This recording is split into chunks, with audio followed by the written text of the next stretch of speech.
Ndeshja që vlen titullin kampion dhe objektivin kryesor të këtij sezoni për flamurtarin në basketbol për femra do të luhet të martën në orën 18 në Pallatin e Sportit në Vlorë. Përballë do të jetë Partizani në takimin e tretë final, ku padyshim kërkohet edhe mbështetja e publikut vlonjat.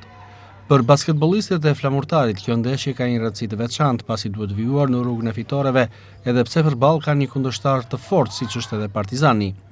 Lojtarët e ekipit të flamurtarit, Reshpia, Muçenji dhe Mad Klas, shprehen besim plot se skuadra do të tregojë më të mirën, ashtu si dhe dy ndeshjet e para, me synimin për të kurorzuar kampione ditën e martë. Parashikoj një ndeshje shumë vështirë, është rival i fortë për ne.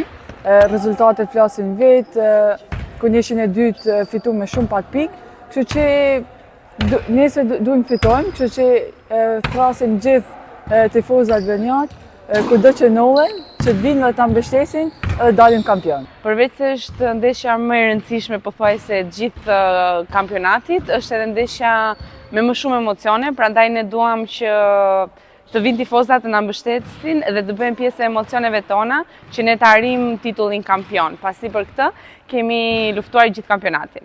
E vështirë në gjithë si vlerësoni kundërshtarin? Partizani është një skuadër e fortë, e tregoi dhe ndeshjen e kaluar, pra ndeshjen e dytë. Por mendoj që këtu në Vlorë, ne me motivimin dhe dëshirën, pothuajse dhe me mbështetjen, ne do arrijmë qëllimin shumë mirë dhe shumë lehtë, besoj. Yes, it is. We love the city of Vlorë and we would love all of you guys to come support us in the game tomorrow. Unë dua qytetin e Vlorës dhe dua që të gjithë tifozat vinë dhe të na mbështesin. Si e shikoni ndeshjen? How do you see this game?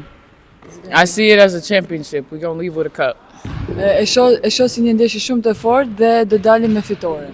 Dy ndeshjet e para të zhvilluara fillimisht në Vlorë dhe në Tiranë janë fituar nga Flamurtari, i cili kryeson serinë në shifrat 2-0. Ndeshja e tretë merr kështu një rëndësi të madhe pasi një fitore do ta shpallte ekipin vlonjat kampion, duke përmbushur kështu dhe objektivin kryesor të këtij sezoni, pas fitimit më parë edhe të dy trofeve të tjerë, siç është Kupa e Shqipërisë dhe Superkupa.